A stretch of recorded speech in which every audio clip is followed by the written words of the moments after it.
Então, o objetivo é o quê? Era ter um produto congelado, no qual você estende o shelf life, porém, não pode comprometer a qualidade, porque o principal questão do alimento ali é a qualidade. Enfim, vamos para teste, vamos para campo, vamos fazer. E a gente conseguiu provar, né, que inclusive ficou até um pouco melhor. Nos testes Aí é que entra a discussão, né? Exatamente, porque a gente usa de uma técnica que é teste às cegas, né? Sim. De ter o produto, vamos dizer, original que ele está utilizando e o produto que passou por um congelamento. Né? Só que ninguém pode saber. Porque é aquela coisa, se eu falar que esse foi congelado, não, mas esse aqui... sempre vai ter uma indução. Até a gente mesmo, né, da Irinox, passou por esse teste sem saber o que era. E a gente teve 80% de votos no qual a congelada estava com melhor qualidade do que a original. Né? Nossa! Enfim, o projeto foi aprovado. Eu gosto muito desse caso porque já trabalhava num nível de qualidade muito alto.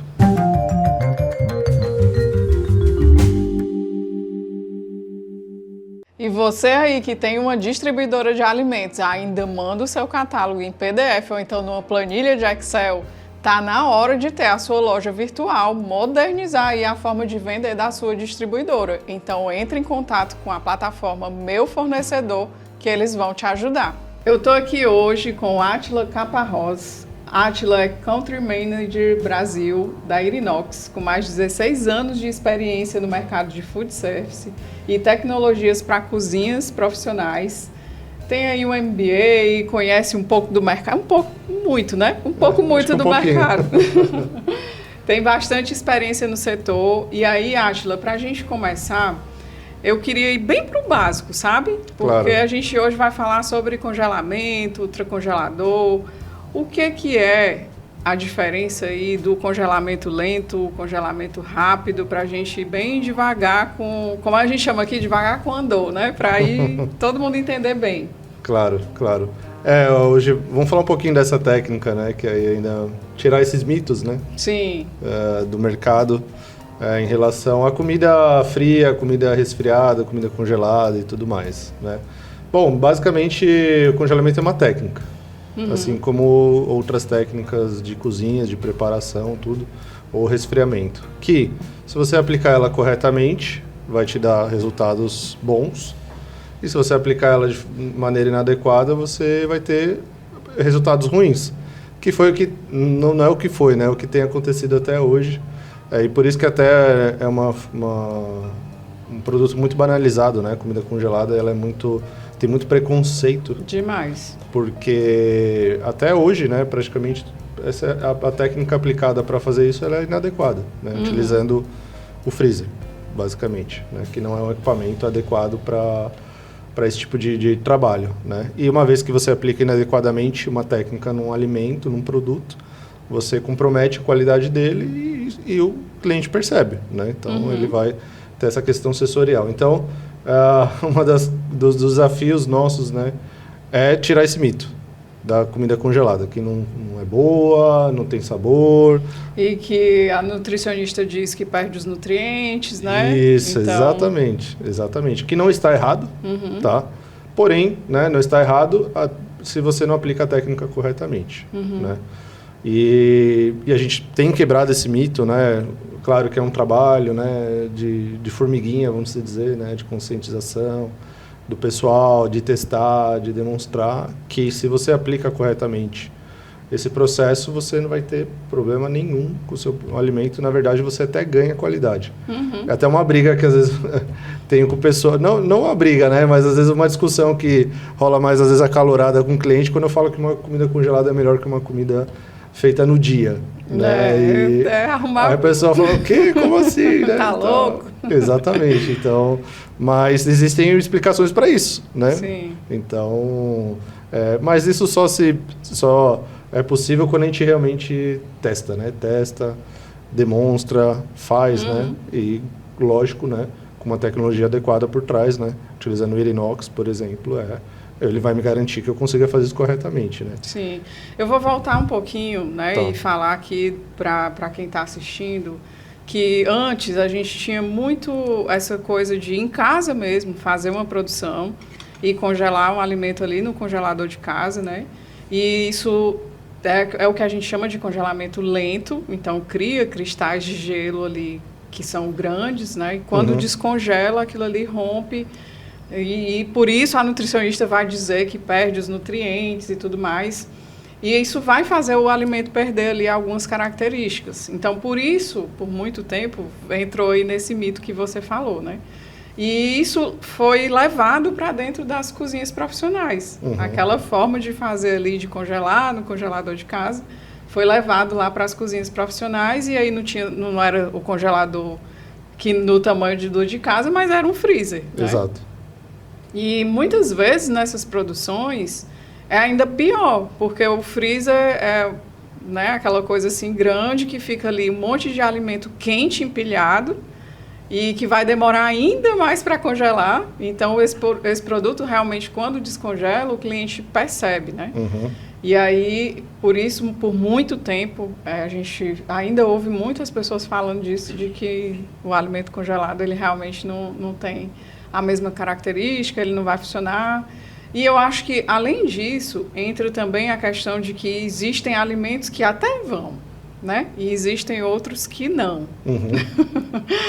E eu acho que a gente podia tocar neles, assim, quais são esses produtos que as pessoas, no imaginário delas, assim, coletivo, né? Claro. Acham que não tem como congelar e você vê que já funciona e que dá certo. Isso. Assim, nós, vamos falar assim, nós da Erinox, né? A gente trata e passa isso, né, para os nossos clientes, para os nossos distribuidores, todo mundo que trabalha, né, diretamente com a Erinox, a gente fala que o frio é uma ciência, né? E o congelamento, ele é uma parte do processo, né? Mas que toda a cadeia do frio para o alimento, ela é importante, né? Então a gente sempre olha como uma ciência e como a gente vai aplicar essa ciência, né? O que você comentou está correto, né, de utilizar o freezer, esse é o hábito mais comum, né? Sim. De todos. É o que a gente aprendeu em casa e muitas vezes transmite isso para o profissional, né? Só que aí a gente já começa a ter uma divergência, porque são equipamentos distintos. Então, na ciência do frio, a gente já separa em duas ciências, né? Duas tecnologias. Os conservadores, que são equipamentos feitos para conservar, que é para você manter a temperatura. Então, um freezer, uma geladeira, um balcão refrigerado, uma vitrine, uma câmara fria, são todos equipamentos de conservação. Né? Até se a gente falasse no mundo perfeito, né, tudo deveria entrar na temperatura no qual o equipamento está. Se está a 3, se está a menos 18, se está a menos 15, deveria trabalhar assim. Só que a gente sabe que essa não é, de fato, a realidade. E os equipamentos foram feitos para abater a temperatura, né?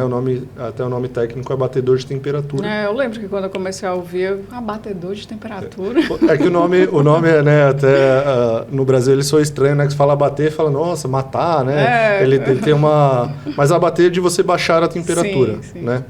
E aí que vem essa questão, né? Que não é só simplesmente abaixar a temperatura, né? Que começa alguns equívocos, né? De, então eu vou trabalhar... né, com equipamento em baixíssima temperatura, menos 40. Já tem clientes até engraçado, né? O mercado ele começa a adotar algumas coisas, né? Porque é o que vai falando, vira um pouco aquele telefone sem fio, né? Agora tem se falado de câmaras turbinadas, tem se falado de... Tem cliente perguntando, você tem um equipamento que trabalha menos 80? Porque eu vi que tem um equipamento medicinal que trabalha menos 80 e vai ser rápido e tal. Eu falo, cara... não é bem isso, né? Não é assim, né? Porque isso, inclusive, é prejudicial para o alimento, né? Então, a forma como a gente vai congelar, né? Que a gente vai gerar, né? Todo congelamento gera cristalização, né? O que vai diferenciar é a velocidade que você vai congelar isso, a taxa de transferência de frio, né? E aí você vai ter essa organização de cristalização, que a gente chama de macro ou microcristalização. Quando é lento demais, que é o caso de um conservador, você vai macrocristalizar. Macrocristalizar, você vai danificar fibra, célula do alimento.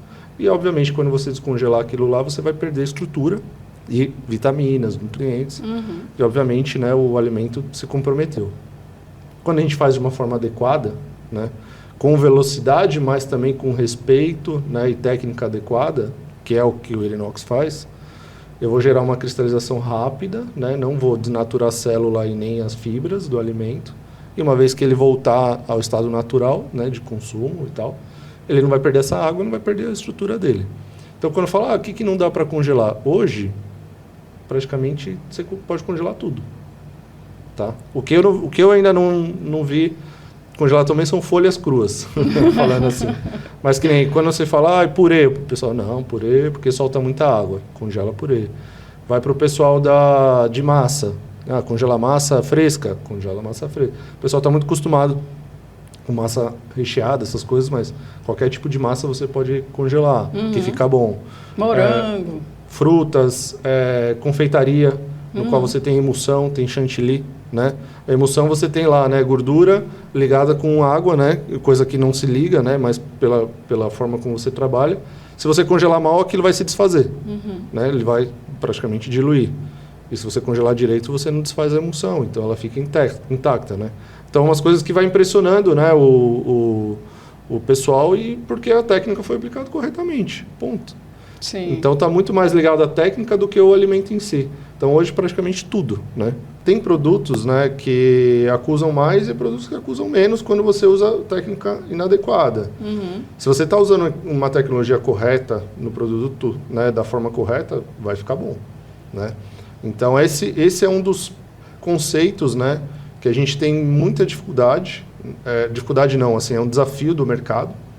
Muitas vezes a gente chega nos clientes, né, que já tiveram experiências anteriores, né? Até tem um caso muito legal no estado de São Paulo, que é um dos maiores, tem uma das coxinhas mais famosas do Brasil, né? E de fato a coxinha ela é muito boa, né? Usa uma matéria-prima de altíssima qualidade, né? Um processo bem elaborado, no qual esse cliente já tinha feito testes em outras máquinas, outros abatedores, né, de marcas nacionais, 2 ou 3 máquinas, e não tinha dado certo. E ele tem um desafio, né, o desafio dele era escalonar, ele quer escalar, porque ele faz de uma forma refrigerada hoje, produz para hoje para amanhã, então transporta para as lojas e tudo, então ele tem um limite de raio, né, porque não dá para viajar muito com esse produto. Então o objetivo é o quê? Era ter um produto congelado, no qual você estende o shelf life, porém não pode comprometer a qualidade, porque a principal questão do alimento ali é a qualidade. Enfim, vamos para teste, vamos para campo, vamos fazer. E a gente conseguiu provar, né, que inclusive ficou até um pouco melhor. Nos testes Aí é que entra a discussão, né? Exatamente, porque a gente usa de uma técnica que é teste às cegas, né? Sim. De ter o produto, vamos dizer, original que ele está utilizando e o produto que passou por um congelamento. Né? Só que ninguém pode saber. Porque é aquela coisa, se eu falar que esse foi congelado, não, mas esse aqui... sempre vai ter uma indução. Até a gente mesmo, né, da Irinox, passou por esse teste sem saber o que era. E a gente teve 80% de votos no qual a congelada estava com melhor qualidade do que a original. Né? Nossa! Enfim, o projeto foi aprovado. Isso eu gosto muito desse caso, porque já trabalhava num nível de qualidade muito alto. E aí você fala, eu vou estar trabalhando em cima de um produto no qual qualquer interferência vai ser visível, né? Não é aquele que, hoje faz de qualquer jeito, tá ali, né? A trancos e barrancos. E que ele já tinha testado também com outros equipamentos. Exatamente. Ele já tinha tido experiência com outros equipamentos, experiência negativa. Então, você vê que, né, num ajuste, né, de tecnologia, de aplicação da técnica correta, chegamos num resultado. E é possível hoje, ele vai poder escalar como ele quer, porque o produto ficou bom. Perfeito. Porque o produto ficou bom. Eu acho que uma coisa que a gente tem que falar, que a gente está dizendo aqui Irinox, né? Vamos dizer o que representa a Irinox. Sim, é verdade, né? Ficar falando. Bom, hoje a Irinox, né, é uma empresa italiana, né? Ela foi uma das pioneiras nesse mercado de abatedor de temperatura, né? A nossa fábrica, né, é toda feita lá, mas é uma empresa mundial, porque a gente está presente aí em mais de 96 países, né? Alguns lugares têm filiais, outros lugares a gente trabalha com distribuidor, que é o caso do Brasil, né? Eu trabalho diretamente para a marca, estou aqui no Brasil, mas a gente tem nossos distribuidores. Já está aqui no Brasil desde 94, tudo. E hoje a Irinox, né, para tecnologia de frio, de abatimento, porque a gente só faz abatedor, a gente tem uma linha também de conservadores muito voltado para chocolate, confeitaria, que é muito sensível ao frio, né? Essas variações. Mas o nosso, né, core business está nos abatedores. Então, a gente é referência mundial. Hoje, tudo que a gente vê de técnicas, de processos, de ciclos voltado para isso, a Aerinox colocou no mercado. E alguém foi lá e copiou. E o mercado vem copiando, né? Por exemplo, hoje, né, no Brasil, a gente já usa uma tecnologia de frio muito, muito recente, muito atual, que é sustentável, que tem uma série de patentes, no qual até hoje ninguém no Brasil fabrica igual. Então, a gente está, assim, realmente sempre à frente do mercado, né? Então, isso faz com que a gente seja líderes em vários segmentos, né? Que realmente seja referência. Então, quem é do mercado, né? De tecnologia, desse tipo de coisa, quando fala inox, já sabe que é o melhor, Sim. que vai entregar o melhor. E o principal conceito, né? Premissa da Aerinox é não comprometer a qualidade do alimento. Então, a gente desenvolve nossa tecnologia do zero, né, que entra aí, né, uma questão de engenharia, desenvolvimento do equipamento, P&D, né, que custa dinheiro, né, isso, para não comprometer a qualidade do produto, né. E enquanto, né, outros do mercado são fabricantes que, né, basicamente montam uma máquina com componentes que você acha no mercado, né, e fala que, né, vai fazer igual, né, e aí entra naquela coisa, e por isso que dá diferença nos resultados, né, 100%. E assim, eu acho que uma coisa que a gente pode trazer aqui é quando você fala de técnica, né, a gente consegue entender que existe diferença nesses equipamentos, mas o que é que vem junto? Vamos dizer que um estabelecimento comprou lá um ultracongelador, o que é que ela precisa ter para conseguir saber ali como é que ela vai fazer aquela produção para ela conseguir atingir a qualidade que ela quer? Vocês estão junto, né? Tem um acompanhamento, ela vai seguir o manual, o que ela vai passar depois disso? Claro. Isso é, eu vou falar assim, talvez o mais importante, né? Pós-venda, como usar, né? A gente faz uma venda consultiva, né? Então, nosso foco não é venda de prateleira, né? Então, assim, quanto custa, quanto paga, etc., né? Então, até nas nossas orientações e treinamentos comerciais, tudo, né? Sempre que um cliente, ou você está, né, atendendo um cliente, ou um cliente está te procurando, é entender a necessidade do cliente. Essa é a primeira premissa, entender qual a dor dele, aonde que ele realmente está precisando. Porque o mercado, né, naturalmente, ele adotou, né, no Brasil uma questão de, eu quero de 5 genes, quero de 10 genes, quero de 14 genes. Tá, a gente não trabalha assim, a gente trabalha por produtividade. Quantidade de quilos, eficiência, o que você vai fazer. Por quê? É importante que seja dimensionado aquilo que você precisa, que não seja nem mais, nem menos, né? Então, sempre quando o cliente vem, mas eu queria ver um de 14, né? Tá, mas o que você vai fazer? Né? Então, a primeira coisa é entender de fato o que o cliente vai fazer. Uma vez que a gente entende, né, o que ele precisa, e muitas vezes ele está precisando de uma coisa e nem é bem aquilo, é outra coisa, ou é pouco, né, ou tem outras coisas que são mais importantes que aquilo, né, porque quem é especialista nisso, né, somos nós, né, e então a gente que tem que muitas vezes entender a dor e ofertar aquilo que ele precisa, né, esse é o papel da venda consultiva. Então, uma coisa é, né, entender. Uma vez que o cliente tem, né, fez a aquisição, ele tem a tecnologia na cozinha, aí sim, entra, né, o papel principalmente do chefe de cozinha, de ir lá para capacitar a equipe, né, a utilizar.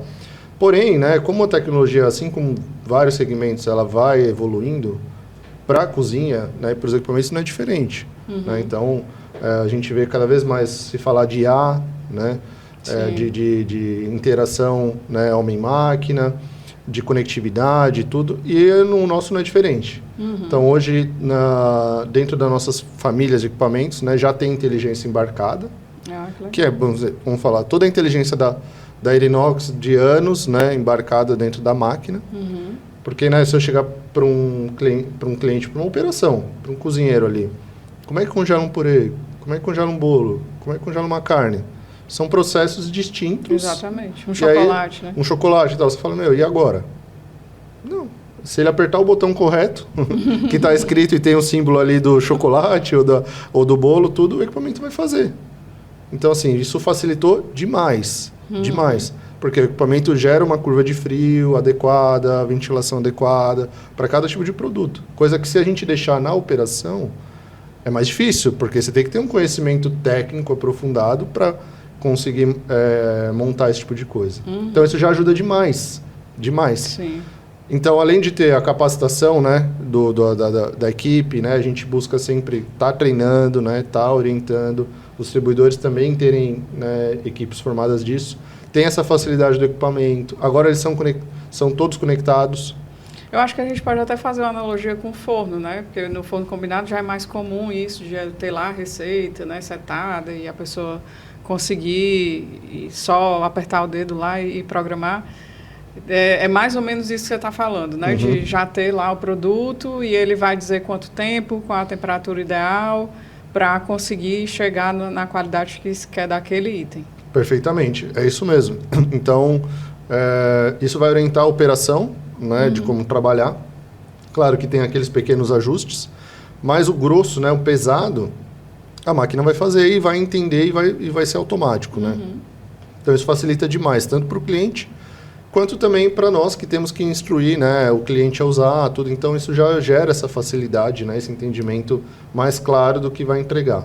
E eu falo que congelar ou resfriar, né, é infinitamente mais fácil do que cozinhar. Sim. Porque quando você vai cozinhar, né, qualquer alimento muda a temperatura, né? Você sabe, vou cozinhar a carne, a temperatura de núcleo é diferente do frango, que é diferente do legumes, que é diferente da sopa, e tem o ciclo, e tem a umidade e tudo mais. Se eu for resfriar, é tudo 3 graus. Se eu for congelar, é tudo menos 18. Então, o target, né, vamos falar assim, o objetivo é igual para todos. Né? Muda a curva de frio, mas o objetivo é tudo. Então, assim, quero congelar o bolo, menos 18. Quero congelar a carne, menos 18. Quero congelar o molho, menos 18. Então, assim, tudo, né? A gente tem o mesmo target. Sim, vai chegar naquele mesmo lugar, né? Exato, exatamente. Eu acho que você falou aí, né, do resfriar e do congelar, e a gente poderia fazer bem essa distinção, sabe? O que é que dentro de uma operação, né? Porque quando a gente fala de ultracongelador, o único pensamento é esse. Nossa, eu vou comprar porque eu vou congelar tudo que eu faço, né? E a gente falou antes que não, né? A gente está usando esse equipamento, às vezes, só para bater a temperatura. Como que a cozinha, aí, se a gente falar de um restaurante, pode usar essa tecnologia para melhorar a operação? Tanto o resfriamento ou o congelamento, né? Como eu comentei, são técnicas de cadeia de frio. O que vai variar? O shelf life, basicamente, né? Então, o mercado começou a falar muito congelamento, que é uma outra coisa que a gente busca entender do cliente, né? Que é assim, quando que você vai usar esse produto? Vou usar amanhã, depois de amanhã. Não precisa congelar. Exatamente. Você vai ganhar tempo, você vai ganhar energia, né? Armazenamento. Então, assim, não necessariamente precisa congelar. Existe uma outra técnica também que você pode utilizar o equipamento, né? A gente tem um equipamento que também faz isso, que é pasteurização. Você pode pasteurizar seu produto, você não vai precisar congelar e você vai aumentar o shelf life dele. Então, eu olho isso muito ligado a que momento, né? Porque a gente fala do momento de produção e o momento de consumo, né? Então, esse gap aí, né? O seu shelf life é o que você vai trabalhar. Então, obviamente que o congelado te dá muito mais shelf life, né? Por lei, 90 dias, que pode ser trabalhado mais tempo, né? Mas aí tem que ter um trabalho de homologação e tudo mais.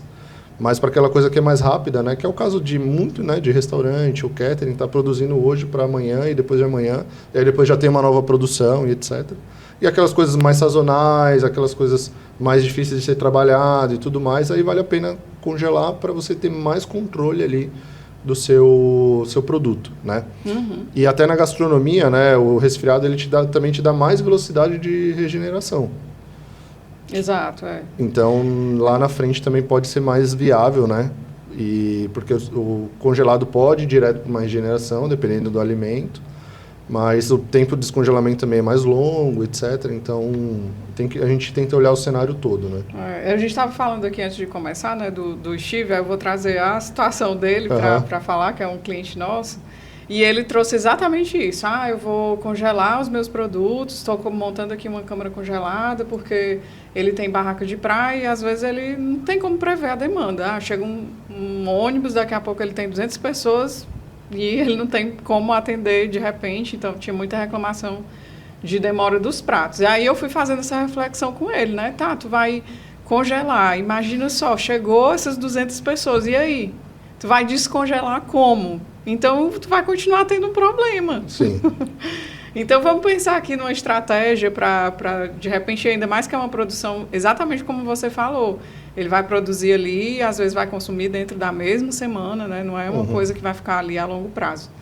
E aí ele entendeu, né, que foi o bacana disso, porque nem todo empresário consegue entender, porque está muito habituado a fazer sempre do mesmo jeito, né? E sair dessa zona de conforto não é fácil. E a gente entende isso. Imagina, tem um restaurante lá que está funcionando 20 anos, né, e sempre fez do mesmo jeito. Aí chega uma pessoa do nada e diz, não, vamos mudar tudo aqui. Ao invés de tu fazer uma câmara congelada, vamos fazer uma câmara resfriada, né? E a pessoa olha assustada. Sim. E ele confiou, né? A gente trouxe um consultor que tem essa expertise e a gente fez essa implantação lá. E a mudança, assim, é muito drástica, né? E a gente foi lá conversar com os funcionários e uma das funcionárias ficou emocionada por conta da... Nossa, hoje eu trabalho tranquila, que era final de semana, uma loucura, todo mundo gritando, corre para um lado, corre para o outro, né? Em desespero para produzir, às vezes, um prato. E é essa percepção que, às vezes, a pessoa não tem, né? Eu tenho ali uma operação que está todo mundo acostumado e acha que tem que ser daquele jeito, né? Então, trazer esse entendimento de que você pode pasteurizar até dentro de um restaurante, porque quando a gente fala de pasteurização, fica soando aquela coisa de indústria, né? Não é um leite UHT. Exato. Mas a gente está falando de processos que cabem em qualquer negócio. Exato. Né? E é tão simples, assim, simples, né? Não é uma coisa também, um bicho de sete cabeças, né? Não é assim, nossa, eu vou comprar um mega equipamento, né? Gastar horrores, né? A gente tem alguns casos, né? É legal esse tipo de referência, né? E também quando a gente começa a falar, eu ouço muito pessoal falar assim, não, isso não é para mim. Isso não é para mim, não, isso aí é para o restaurante estrelado, não sei o quê. E assim, não, isso na verdade, para todo mundo, né? Para todo mundo. E para quem produz alimento, né? Porque ele é uma técnica, uma estratégia de cozinha. E a gente tem um caso, né, lá em São Paulo, que é um restaurante que fica na periferia, literalmente na periferia, né? Então, assim, não tem nada de luxuoso. A casa dele, né, começou na casa, o pai começou a fazer comida nordestina. Né, chama até Casa do Norte, né? Lá em São Paulo a gente chama Casa do Norte, quando é comida nordestina. Ele tem, devo te falar assim, ele deve ter na casa de 1 milhão em equipamento lá, dentro de forno combinado, inox, tudo. Mas a mudança dessa forma de produzir, que antes era da forma clássica, né? E ele tinha um desafio muito grande no delivery, né? No sábado era no mínimo 2, 3 horas para você receber do delivery ou sentar lá. Porque, imagina, uma loucura, né? E o fato dele começar a antecipar, né? Então, começar a padronizar os produtos, etc, etc. Porque é aquilo, você tem, né? Como muitos negócios, você tem um momento de alta e um momento de baixa. É aquela coisa, quando está baixo, você está ocioso. Mas na alta, você está pirando, né? Você está na guerra, você está numa loucura. Então, usa o momento que você está mais tranquilo para produzir. Quando tiver você no serviço, você está focado no serviço. E foi o que aconteceu. Então, hoje ele consegue atender muito mais rápido, muito mais gente, né? Por isso que ele tem capacidade de investir, porque ele também aumenta, né, o giro, não joga comida fora, porque toda a comida pronta está em temperatura de segurança, né? Está resfriado ou congelado, não vai jogar comida fora, aquilo que não vender. E, além do mais, ele começou a abrir outros leques de negócio. Por exemplo, hoje ele fornece, ele faz uns bolinhos, né? Uns bolinhos pré-fritos e tal. Ele fornece para 50 restaurantes da região, congelado. Entrega pro cara o cara tem fritadeira ou vai para o forno. Ou seja, ele otimizou o espaço e a mão de obra que ele tinha. E assim, tá no meio, e assim, tá na favela. Então não tem essa de, não, porque é só o do que tem estrela Michelin. Não, né?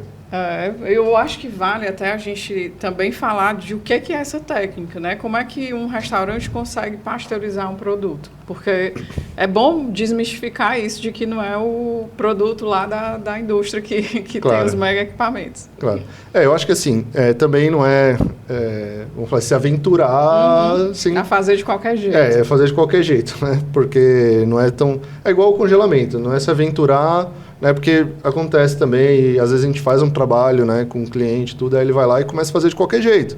E às vezes ele fala, tudo que você falou não era verdade. Não, peraí, né?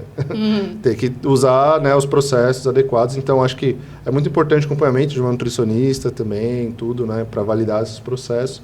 Mas, basicamente, né, pasteurização você tem que estar num ambiente hermético, né? Pode ser um vidro, né, uma jarra de vidro ou uma embalagem a vácuo, por exemplo, né?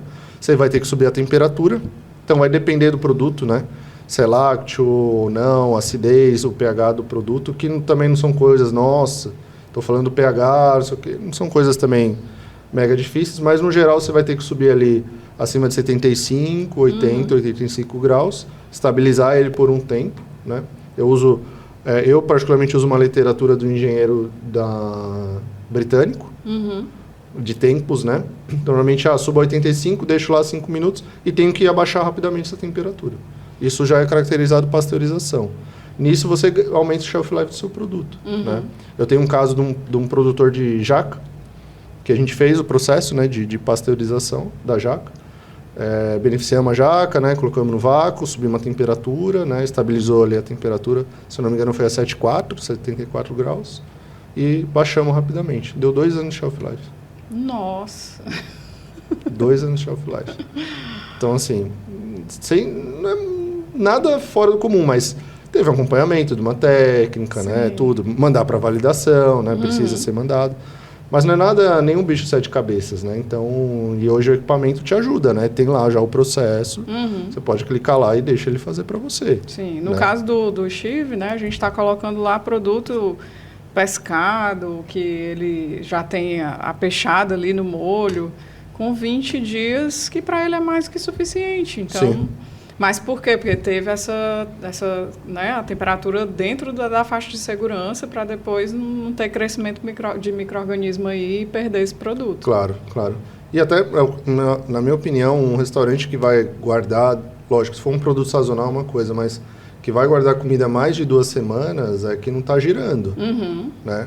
Eu falo que mais do que isso já é o varejista, né? Que é o cara que vai vender para uma loja, tem sem distribuição, é um outro perfil, né? Mas o cara tem que se programar ali para 14, vamos falar, 15 dias, vai. Sim, é mais para ele ter produto e girar, porque senão também o estoque dele fica enorme, né? Ele começa a perder, fica difícil controlar tudo aquilo, né? Começa a perder validades ali e tudo. Então, e aí já é o momento dele conseguir girar. Tirando aquilo que é muito sazonal, né? Que ele quer aproveitar a compra, eu acho que vamos dizer, a validade perfeita ali para trabalhar. Isso. E aí eu acho que vale também trazer os casos em que de fato precisa congelar, né? Que entra aí a indústria, mas às vezes é um produto que ele é sazonal e aí justifica mesmo ter um congelamento porque a pessoa quer aproveitar ali. É uma questão estratégica, né? Então, eu tenho uma cliente, por exemplo, que ela sabe o período ali do feijão verde. Então, ela sabe que naquele período ali está mais em conta e é um produto que tem uma saída bacana, então ela congela e tem uma durabilidade maior desse item. Sim. Tem esse ganho na compra, né? Eu até falo, vocês que estão aqui na frente, né, vamos falar assim, no fornecedor de peixe aqui, né? Sim. Tá atravessando a rua, né? Praticamente. Você pode aproveitar muito isso, né? Então, de chegar para um pescador ou para algum fornecedor e fazer uma negociação, desde que você tenha estoque, né? Capacidade para estocar. Você comprar, porque hoje, né, uma das dificuldades, e acho que todos enfrentam, né? Você também deve passar por isso, é a compra de insumo congelado. A indústria hoje, né, com algumas raras exceções, faz isso muito mal feito. Sim. Então, você já compra um produto, né, muito mal congelado. A própria lei deixa você inserir líquidos, né? Você tem uma normativa que você pode, né? Como uma forma de preservação, tudo que aí muito a indústria usa como uma estratégia para você pagar, né? Mas você pagar preço, vamos dizer, de carne em água, né? Basicamente. Então isso é um problema, né? Mas principalmente a qualidade se compromete. Então eu vejo uma transição, muita gente transitando para comprar produtos resfriados e controlar o congelamento através do inox. Então você pode negociar um peixe fresco, né, carne refrigerada, e você controlar esse congelamento adequado e ter um produto adequado. Né? Perfeito. E até no catering, né? Eu também estou muito no catering, né? Na cozinha industrial, tudo. E às vezes eu vejo o comprador muito distante da operação. Que ele está focado em negociar. E aí, às vezes, fez uma baita negociação aqui na tilápia congelada. A hora que você descongela aquilo, você perde 30%, 40% ali. Então, só que aí ele olha, a tilápia congelada, hipoteticamente, são R$10 o quilo. E a resfriada é R$12 o quilo. Não, eu vou comprar de R$10 o quilo, fiz uma baita negociação. Mas a hora que você faz o drenado, acabou. Então... É uma diferença, assim, teve um cliente nosso que a gente fez bem isso, né? Ele tinha frango, ele comprava frango congelado, só que a produção dele de frango era muito alta. E aí a gente fez um rendimento e dava 27%, só por conta aí desse descongelamento. Então a gente chamou o fornecedor, ele conseguiu negociar o preço quase igual o do congelado. E nessa continha aí, só nessa mudança, no ano, foi 600 mil. Nossa Senhora. Então, assim... não é? O comprador aí não estava fazendo um trabalho muito legal, não, né? Exatamente. A hora que começa a colocar na ponta do lápis, né? Então, tem muita aplicação, né, na matéria-prima, em compras. Eu tenho clientes, por exemplo, eu vi isso no Rio de Janeiro, um cliente fazendo, né? Porque o cliente traz feedback pra gente, né? Que ele estava usando, né, ele tem uns 3, 4 inox lá, uma operação grande, é um hotel, né? E ele estava usando muito no recebimento.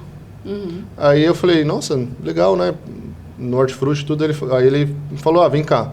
Aí a gente chegou, tinha acabado de chegar uma carga, né, de abobrinha, berinjela, tal, não sei o quê. A gente pegou o termômetro, mediu, tava 32 graus a abobrinha. Nossa. E isso acelera o processo de degradação, Sim. né? Por quê? Imagina, no verão, vem num caminhão fechado, aquilo é praticamente uma estufa. Falou, cara, isso aqui vai durar 1, 2 dias.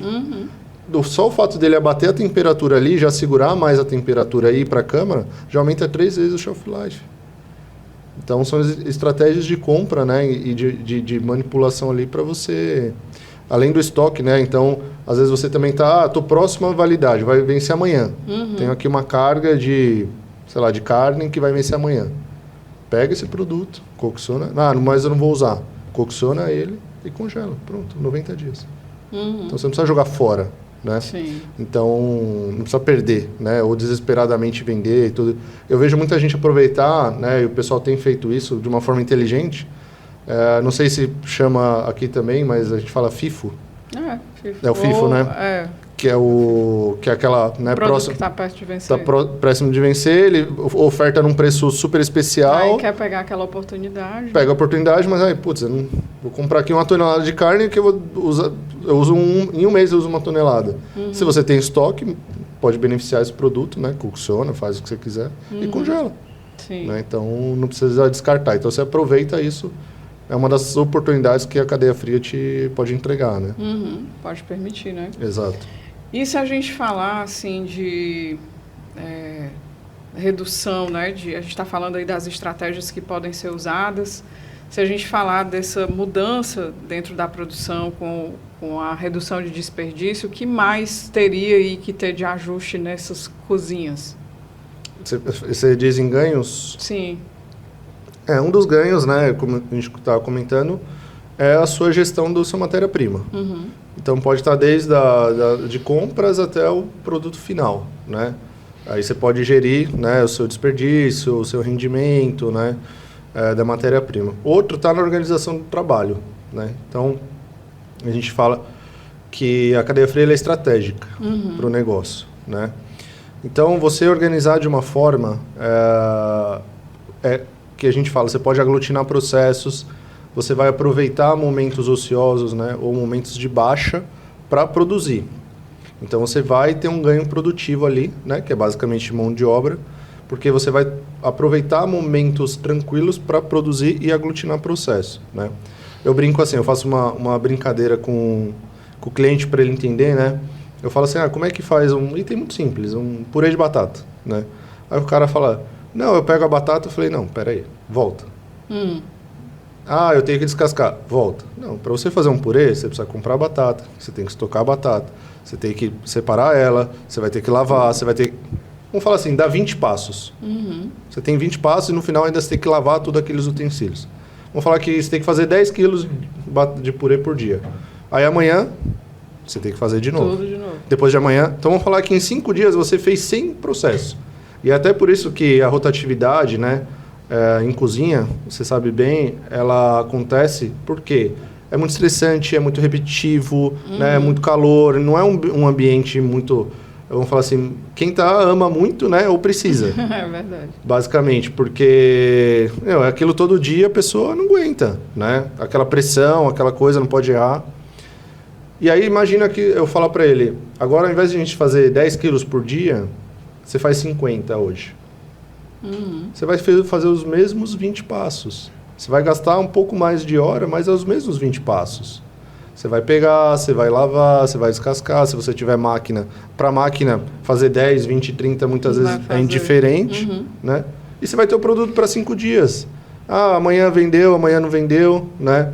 Então, isso você ganha na operação, né? E o Steve estava falando disso hoje, né? Que ele produz assim. É a forma mais inteligente. Sim. Porque não adianta nada, vou implantar o que a gente chama do cook and chill. E aí eu tenho lá, vamos falar, 20 preparações, que normalmente até mais, né? Todo dia você fazer 20 preparações, não está sendo muito inteligente, né? Vai aglutinando, então vamos fazer 5 preparações hoje, mais para vários dias. Exatamente. Amanhã eu faço 5 preparações, então você ganha muito com isso, muita produtividade, ganha espaço, consumo de energia, desperdício, né? E aí a gente vai fazendo essa conta. É difícil, né? É uma conta bem delicada, bem técnica, mas a gente fala que você ganha ali pelo menos de 25% a 50% de produtividade. Né? Antes a gente falava, né, vai diminuir mão de obra, mas hoje não dá nem para diminuir, porque nem tem, né, para diminuir. Eu estou sempre dizendo isso, não é diminuir, é conseguir fazer o que precisa fazer, porque não tem gente para isso. Exatamente, então você otimiza quem você tem, né, deixa a pessoa mais tranquila, foi o que você falou, a pessoa até ficou emocionada, porque, você tira aquele estresse, né, você tira aquela pressão, né. Imagina a tensão, você vê um monte de cliente chegando e de saber que não tem aquilo e ter que produzir do zero, é uma loucura isso. Eu tenho um caso é que eu moro em São Paulo, né, então falo bastante de São Paulo, mas que é muito interessante, que é um catering, né, no qual é um prédio financeiro, praticamente, que tem 2.000 funcionários nesse prédio, no qual eles recebem o ticket, vale a alimentação, que eles podem utilizar o restaurante do próprio prédio, que tem uma gestão, então ele vai lá, passa, né, o ticket dele, ou ele sai. Pode comer na rua. E aí, né, a gestão me falou, Átila, a gente trabalhava aqui antes baseado no clima. Previsão do tempo. Eu falei, como assim? Se chover, todo mundo vai ficar aqui dentro, né? Exatamente. Choveu 2.000 refeições. Não choveu 400. Falei, meu Deus do céu, como é que vocês faziam antes? Era um desperdício absurdo. Por quê?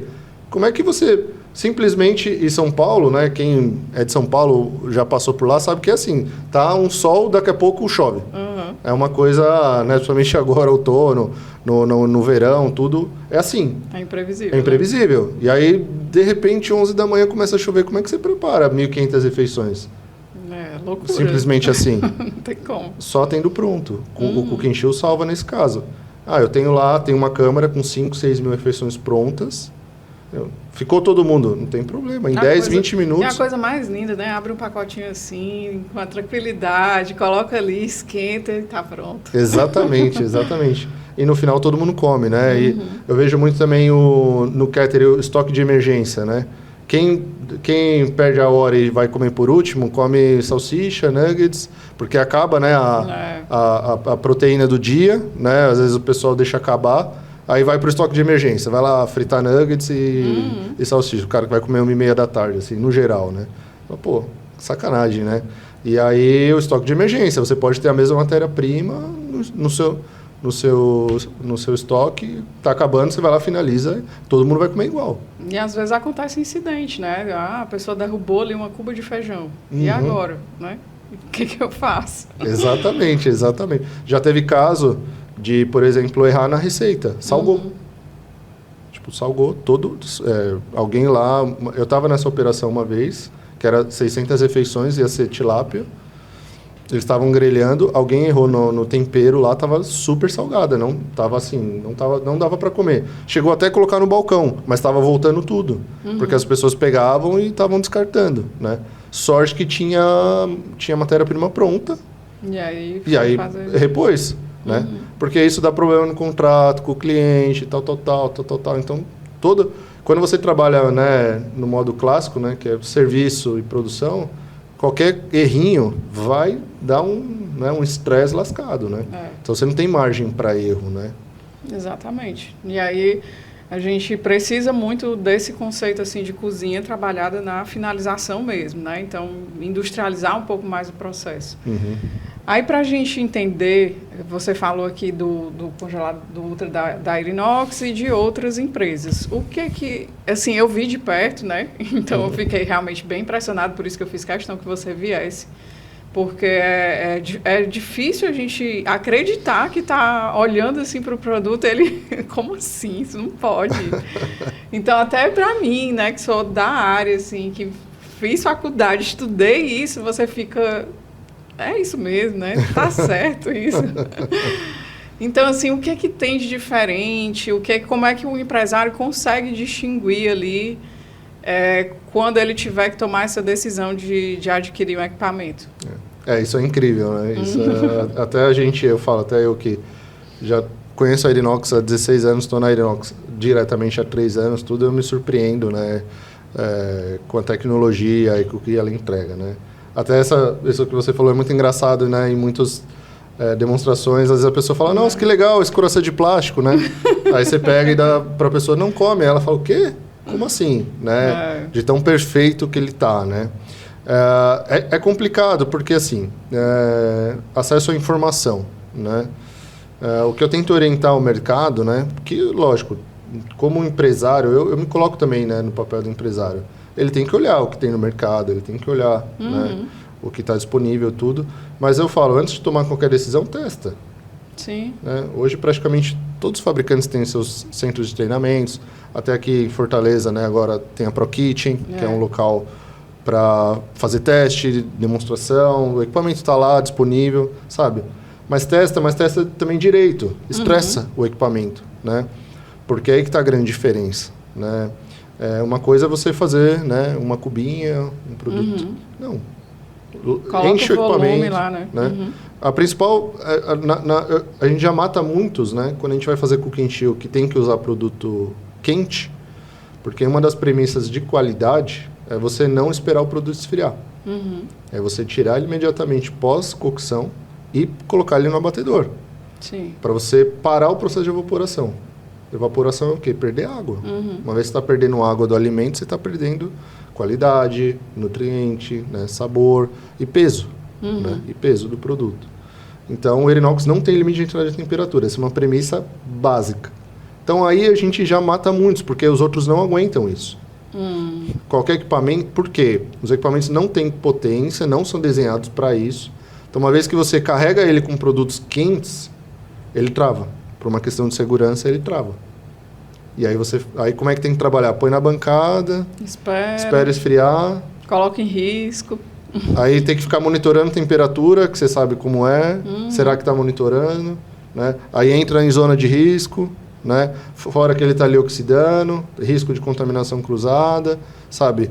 Então, assim, uma série de problemas, enquanto você deveria tirar da cocção e abater imediatamente. Então, o teste é o melhor caminho. Por quê? Tem que tomar muito cuidado, né? E a nossa orientação em relação ao investimento, custo-investimento, tá? Que é onde a gente tenta não fugir, mas a gente dribla, né? Porque, quanto custa o seu de 14? O meu sempre vai ser mais caro. De 14 para 14. Então, se eu falar, eu não vou ganhar nem... Vamos falar assim, ele não vai comprar nunca. Nem precisa fazer orçamento. Exato. Nem precisa, você só quer preço? Então, eu nem preciso passar, você não vai comprar. Quem está procurando preço não é comigo que você tem que falar, né? Mas quando eu falo produtividade, tem casos, Elaine, de ser 3 vezes mais produtivo. Já fiz testes, tá? Que o Erinox produziu 3 vezes enquanto o concorrente estava no primeiro ciclo. Para chegar na mesma temperatura. Para chegar na mesma temperatura. Então, ele não é o dobro do preço, ele é mais barato, inclusive, pelo tema da produtividade. Como eu comentei anterior, né? Então, a gente busca entender o que o cliente vai fazer para dimensionar adequado, para não ser nem muito, nem pouco, né? Para ele. Então, é o que para o cliente não são investimentos baratos, nem só falando de ultra, né? Mas forno, outras tecnologias, que tem que ir atrás da informação, não tomar uma decisão, né, no achismo, ou porque meu colega falou, tudo, porque ele também vai ter que mudar a operação dele. Sim. Não é? Porque esse negócio de, vou pôr na minha operação achar que eles vão usar, não, pode esquecer. Tem que ter uma liderança ali, tem que ter um trabalho junto, por quê? Senão vai virar mais uma máquina ali, que muitas vezes a pessoa nem sabe para que serve, né? Chega lá, o que é isso? Uma geladeira, né?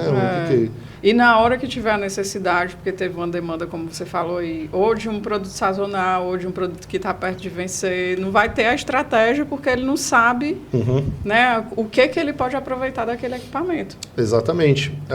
Teve N casos, né? Mas eu fui numa padaria que tem um Erinox e tinha um da concorrência, né?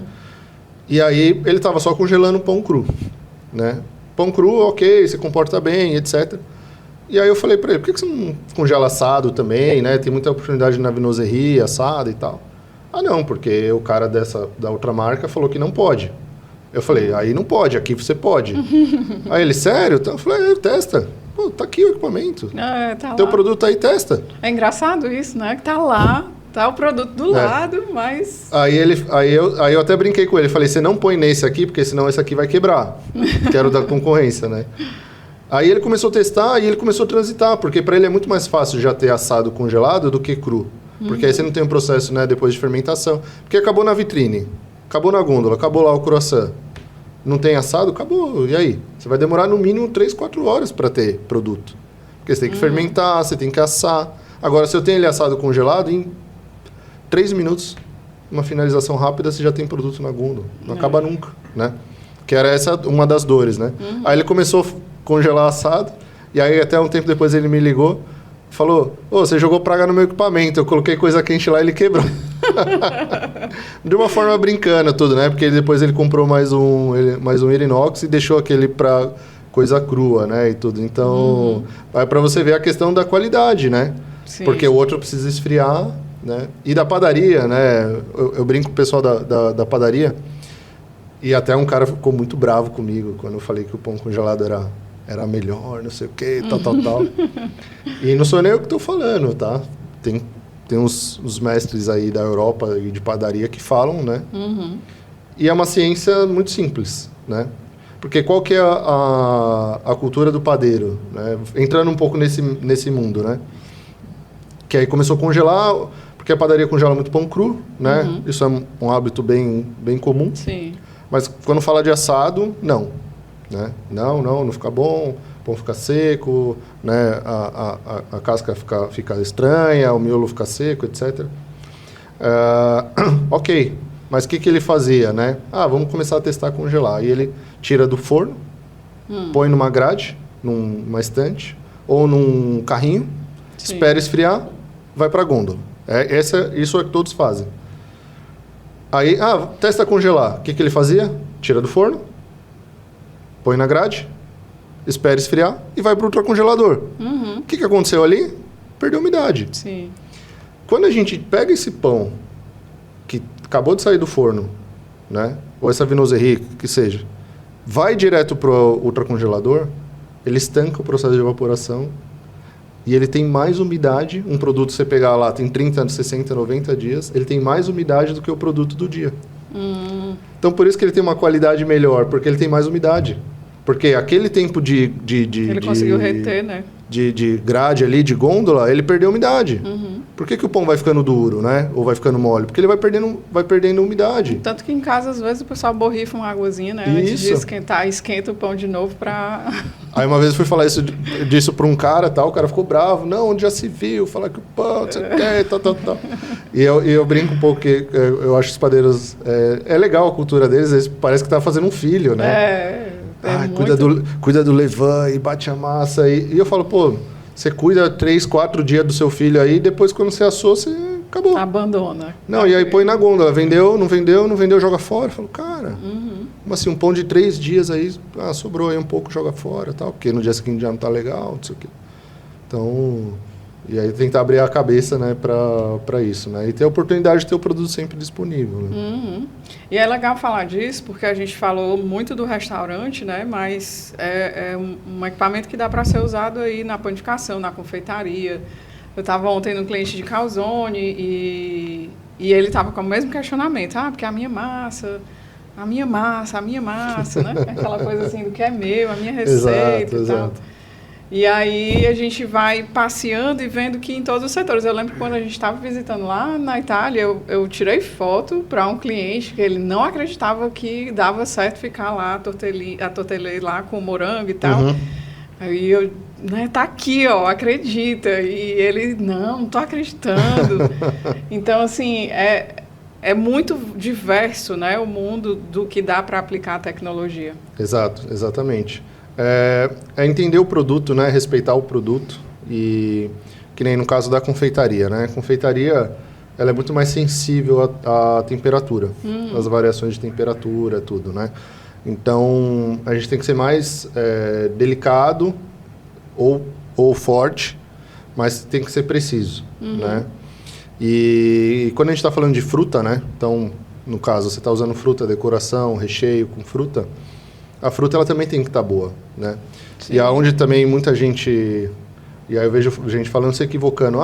Meu congelamento melhora a qualidade.